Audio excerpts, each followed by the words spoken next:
জুলাই অভ্যুত্থান কোনো নির্দিষ্ট দল নয়, আপামর ছাত্র জনতার। তাই সব বাধা অতিক্রম করে জুলাই শহীদদের ত্যাগকে মনে রেখে এগিয়ে যেতে আহ্বান জানিয়েছেন বিএনপির নেতারা। গণ অভ্যুত্থানের মাস জুলাইয়ের প্রথম প্রহরে জাতীয় সঙ্গীত গেয়ে মোমের শিখা জ্বালিয়ে শহীদদের স্মরণ করে ছাত্রদল। আয়োজনে অংশ নেন বিএনপির নেতারা। ছাত্র জনতার অভ্যুত্থানের মাস জুলাইয়ের প্রথম প্রহরে কেন্দ্রীয় শহীদ মিনারে সমবেত কণ্ঠে ধ্বনিত হল আমার সোনার বাংলা, আমি তোমায় ভালোবাসি। এরপর নিভে গেল শহীদ মিনারের সমস্ত আলো, জ্বলে উঠল শত শত মোমবাতি। স্মরণ করা হল ২০২৪ সালের জুলাইয়ে প্রাণ হারানো শহীদদের। রক্তাক্ত জুলাইয়ের বর্ষপূর্তিতে শহীদ মিনারে এই আয়োজন করে ছাত্রদল। অংশ নেন বিএনপির অন্যান্য সহযোগী সংগঠন ও সিনিয়র নেতারা। প্রথম প্রহরে অভ্যুত্থানের মাসের কর্মসূচি ঘোষণা করে ছাত্রদল।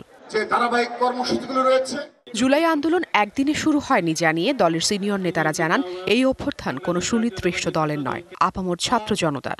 আন্দোলন পরিচালনার প্রতিঘাতে বাংলাদেশের ছাত্র সমাজ, বাংলাদেশের যুব সমাজ ও নারী সমাজ সবাই ঐক্যবদ্ধভাবে।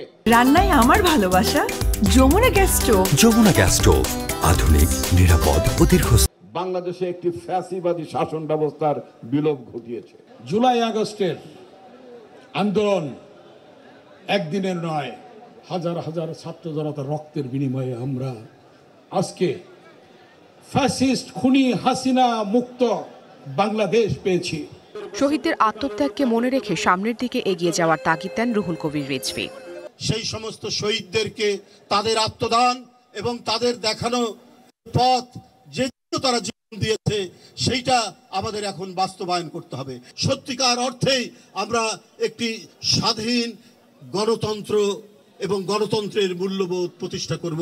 জুলাইয়ের চেতনা রক্ষায় ছাত্রদল ভ্যানগার্ড হিসেবে কাজ করবে বলে জানান সিনিয়র নেতারা। Afrin Anwar, DBC news, Dhaka.